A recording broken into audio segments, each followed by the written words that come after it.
Music in the morning. Alright, welcome back. This is Ty Ty. So today I'm showing you my brand new vocal chain. This is going to be the chain I believe that I'm going to be using moving forward.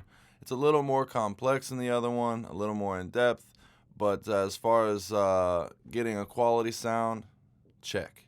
As far as being efficient when it comes to mixing, check. Like, I'm really excited about it. It gets a really nice quality. Now I'm also obviously running this through my console from my Apollo Twin, and this will be the chain that I'm running into Pro Tools. Now let's go ahead and get into it, and I'll give you a little breakdown. Alright, so this right here is a feature that I recorded just a couple days ago. I haven't even begun to mix it because I wanted to leave it where it was, how I came in, so you guys could see the starting process. Now, this is with my dude ATG. He's from Dayton. Dude's very talented, but I'm not going to show you much of his part just because it ain't out yet. You're going to have to wait for that. But so just to break it down here, I'll give you a little taste of what it sounds like real quick. Gone, hoe in a race. You ain't got to say much when the diamonds all in her face. The rollie all go with a plain Jane back in my place. If I put you in a G5, you gon' be mine. The shot is so cold like a bad habit, I just gotta have it. Alright, so it sounded clean. A little bit of harshness in certain areas, which is kind of one thing I want to address maybe when I make some tweaks to this. But this is where I'm at currently. So like I said, the routing is going to be the same as the other chain. But with the way that I kind of changed this one up a little bit, so you can see here, you know, I got all my my vocal tracks, same auto-tune, vocal writer. I got my sends. Now with this one going into it, I still need to actually save that in my template. I forgot to pan that one. Not that it's make or break, but I got it kind of set up so my leads, they're in the center, and then my dubs and my harmonies, I'm kind of panning those off to the side, just making sure, you know, keeping myself in check. I need 2 of each. Go ahead and spread them out. Now granted, if I want it to be in the center later, I just delete one of them and put it back to the center. But with that being said, I'm running a cut track now, which this is all a duplicate version of what I have going on down here. So basically what that does is I got my input and then my output is straight to the output. I'm not running that to any vocal bus, anything like that. And it kind of just helps on latency. I've noticed it just kind of cleaned everything up. You don't have to quite struggle with your buffer size quite as much. Now with that being said, just get a little run through here. So there is a couple things different on the Solfactive. I use some different plugins in this, different versions of plugins in my cut track compared to my vocal bus, just because it's lower latency. So I'll get to that. So I'm running my auto-tune, which varies. Same settings on my vocal writer here, looking at 4 dB, -1, and then this is at -2.5. You got your spill all the way down, vocal all the way up, and it's on fast. Then I'm running into a Pro Q3. I'm not doing a whole lot here. I'm giving a cut at 150. Now that does vary depending on what I'm coming in at. Sometimes I'll knock it back a little bit. Granted, you don't really make your final decision until mixing. But with that being said, I do kind of like it in that range, at least for my voice. If I'm doing a little more singy stuff, sometimes I'll cut it back just a little bit because it just makes it a little bit flatter. I don't know, it almost feels like it gives me a little bit of a better vocal presentation. So then I'm giving another cut here at 273, just some mud. Kind of same thing going on in the 425 range, just knock out some mud there. And then in the 3100 range, I'm giving a -2 dB cut. And basically what I'm doing there is cutting some harshness, some sibilance, just kind of cleans it up so you get a better presentation in your headphones while you're tracking. And then this actually here is shut off, but I've noticed if I give a little bit of bump, literally no more than 2 dB max, at the 6,000 range. It adds like a little bit of punch. So if you're doing something a little more rappy, something a little more aggressive, you can get a little bit of that punch there. And I really like how that sounds. And then I'm giving a boost here at the 1100 range of 6 dB. Now, sometimes, just kind of depends on the song. I always used to do like a high shelf, and obviously you would kind of tweak that in a little bit. But with that being said, like I've really kind of found this as my bass point. Granted, I do have a TLM 103.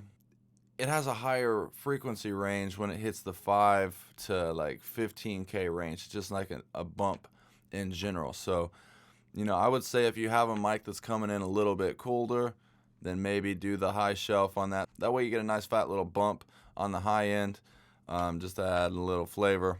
But then I'm running into my R comp. I'm running at a ratio of 2.49. Faster attack, faster release. Got my threshold and gain basically set for the chain. So I'm coming in trying to stay in the range of -18 to -13. You're definitely not going to want to come in too hot, then you get clipping and things like that. But I really love the R comp. I've actually tried to get away from it, but I just love the attack and the release on it, because when it comes down to it, it's one of the best compressors I feel when when you have everything recorded and you go to mix. With the release, if you want it to just smooth out just a little bit, you just drag that release over and just boom, it's almost instant. Like you can just feel it change. And then we're running into the RVox. Basically, this is just kind of pulling it forward a little bit, catching some more of them peaks, but just kind of pushing it forward in the mix. And then I also like the fact that it's got the built-in gate. So if you got a little background noise, anything like that, it kind of silence that down just a little bit. But then running into a de-esser, just cleaning up some of them S's and T's. It's not doing too much, but I do have this in the 9,000 range. And then I'm running into a Pultec, which I have a little bump at the 700 range. Given a cut here at the 4,000 range. Let's see here. And then that's it on that one. I'm not giving any boost on that part as far as tracking goes. And then into a secondary. So the difference between these is this is your mids for the Pultec. For the Pwigtec. And then for this Pwigtec, it's the highs. Now, granted, the difference between these two chains is I've cut out my UAD version, which keeps it all in one. This just takes up more CPU, so it creates a little more latency, and I just noticed it was running smoother as far as tracking when I used the Pwigtec instead of the Pultec. So that's something to keep in mind, because you do want to keep your latency as low as possible, and a lot of these higher-end plugins do cost you a little bit more on the side of CPU usage. They sound better. They're great for mixing, but tracking makes it a little tougher.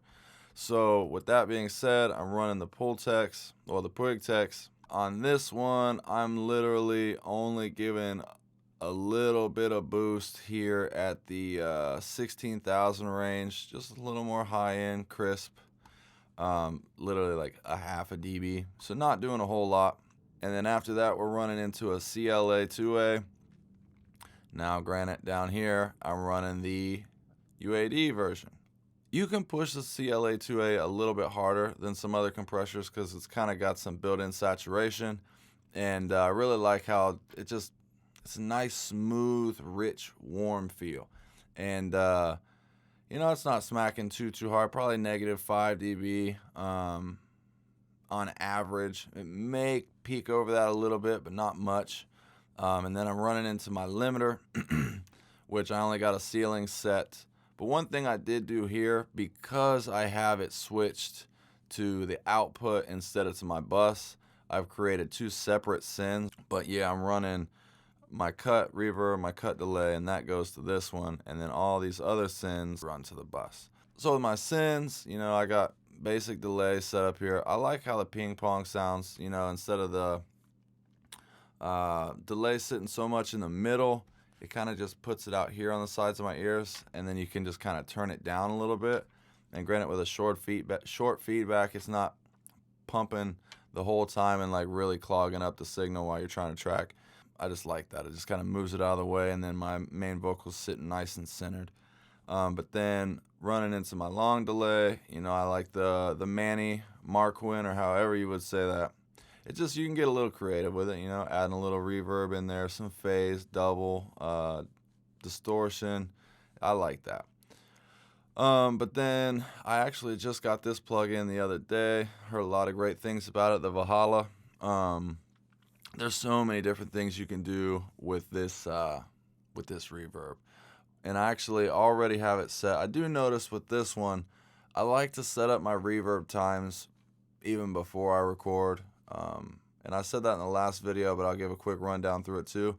You take your BPM, you take 60,000, divide that by your BPM, and divide that down by 2 until you get under 100 or 50, and then that'll be your pre-delay time. And then if you take 60,000 divided by your BPM and then times that by 2 until it gets over 1,000, that'll be your decay time. Everything's the same down here except for these two plugins, like I said. Now, I did notice one thing too. I'll give you a little bonus treat.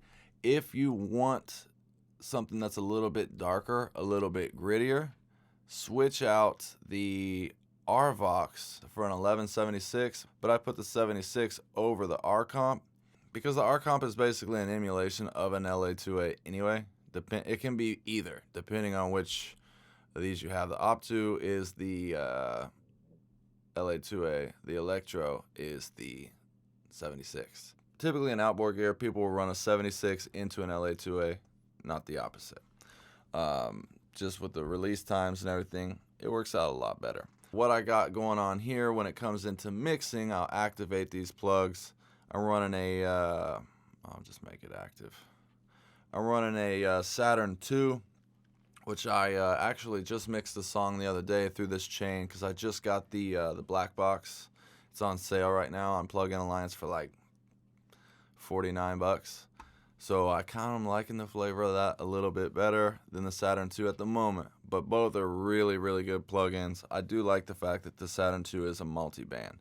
So then after that, I will run into a Metaflange, which not doing too much, just adding a little bit of movement. But this is kind of my starting point. This one or this one right here. Just kind of depends on the flavor of the song. But I'm going to go ahead and put that back to where it was for now. And then after your Pultec down here, running into some fresh air, and you got to be kind of careful with this plugin. You can go overboard really, really easily. And I would say I never go over 20 max, maybe 24 a few times on the high air. Mid, I would say under 20, like 18 is probably my cap on that. But you just want to kind of bring it up to where it just kind of brings everything to life. And you'll know when you've gone too far. You definitely will. So when you go too far, just back it off a little bit till it sounds good again, and you're set. So then I'm running into my Soothe 2.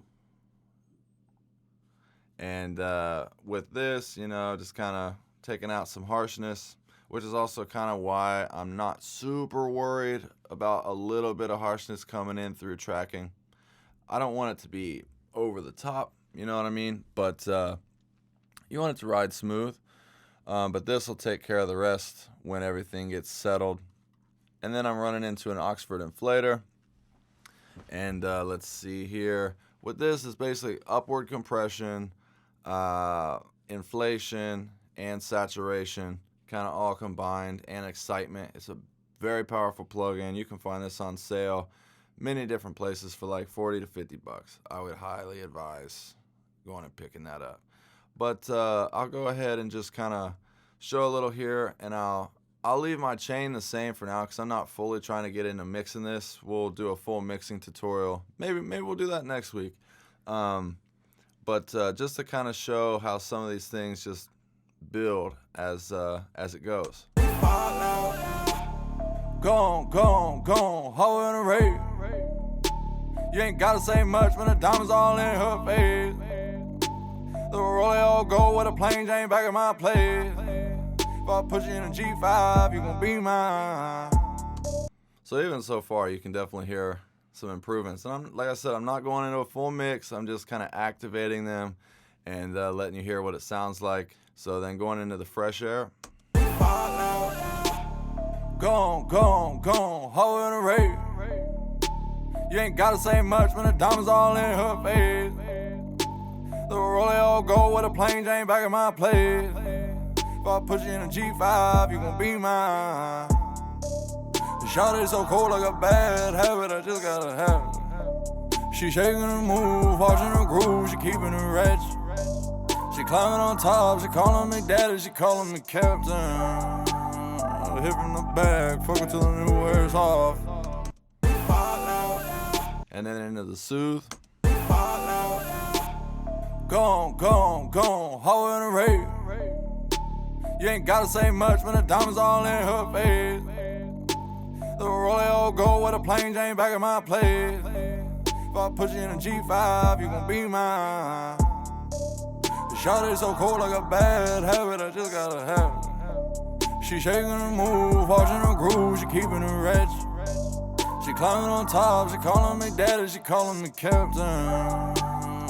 You see how that just instantly took away some of that harshness? Just kind of cleaned it up. I'll give you a little toggle back and forth real quick. Gone, hoe in a rave. Especially that note right there, hop up. Like it's just a little harsh. And granted, I would do more in the EQ, but just a little run through. Gone, hoe in a rave. Yeah, you can hear right there, it cuts a lot of that harshness out. So then running into the inflator, I love this plugin. I'm excited to show this. It was a game changer for me. Everybody talks about that certain plugin that took my mixes from where they were to where they are. Oxford Inflator 100% changed the game for me. And it's just so simple. You bring up your input a little bit, and then you bring down your output. And a lot of times, too, I'll use the output on the inflator to actually make my vocals set a little bit better on the mix. And then I'll show you another secret here in a second. So let's go ahead and deal with the inflator, and then we'll move on to the next one. Gone, hoe in a rave. You ain't gotta say much when the diamonds all in her face. The rollie all gold with a plain Jane back in my place. If I put you in a G5, you gon' be mine. Let's set it a little bit. Gone, hoe in a rave. You ain't gotta say much when the diamonds all in her face. The rollie all gold with a plain Jane back in my place. If I put you in a G5, you gon' be mine. The shawty so cold like a bad habit, I just gotta have it. Like, that's cool for now. But then the other thing that I've been doing is, I made a video about this, but I'll go ahead and just add this in here because this is definitely a staple in my full mixing chain. So I go ahead and pull up another Soothe 2. And this is kind of the way I got it set up for just making it sit within the beat. Let me activate my send up here. And you want to go ahead and link these two. Soothe side chain, and basically what you're doing is just kind of bumping up the mid section. You got a low cut and a high cut on that, so make sure you got side chain activated. Gone, hoe in a rave. So like without it, you ain't gotta say much when the diamonds all in her face. The rollie all gold with a plain Jane back in my place. If I put you in a G5, you gon' be mine. The shawty so cold like a bad habit, I just gotta have it. Now without it, she shaking her move, watching her groove, she keeping her rich. She climbing on top, she calling me daddy, she calling me captain. Hip in the back, fuck until the new wears off. Yes. So I'm super excited to show the new chain. I'm really happy with how this chain has come together. It's, like I said, it comes in super smooth, crispy, but the mixing process is so simple to me. Like, I like each plugin for a specific reason. It's doing a specific thing. And, you know, when you are getting a good sound and you have everything lined up in an order that's really going to enhance the mixing process, it makes everything that much easier, and you can just be creative and build and grow. And, you know, I was using a couple chains other than the Rosetta that I had made the video for, that were just dumb complicated. It reminded me of an Android. It's supposed to be so simple, but it's so complicated at the same time. And no offense to Android users out there, but I'm an iPhone guy through and through. But I just really like the process behind this chain. It's really working for me. So take your time, pause it, copy down these settings, take it, use it, share with your friends. Any questions, comments, concerns, leave some comments below. And if you have any requests for videos, you're more than welcome to share. I'm always looking for new ideas to just keep this going. And it also, you know, if it's something that I'm kind of unfamiliar with, it pushes me to learn and grow myself. That's kind of the whole point of all this. Push myself, help you guys, and just build some community. But like I've said many times before, let's build together, let's grow together. This is Ty Ty, bringing you radio quality music from home. I appreciate every single one of you, and I'll catch you next week. Peace.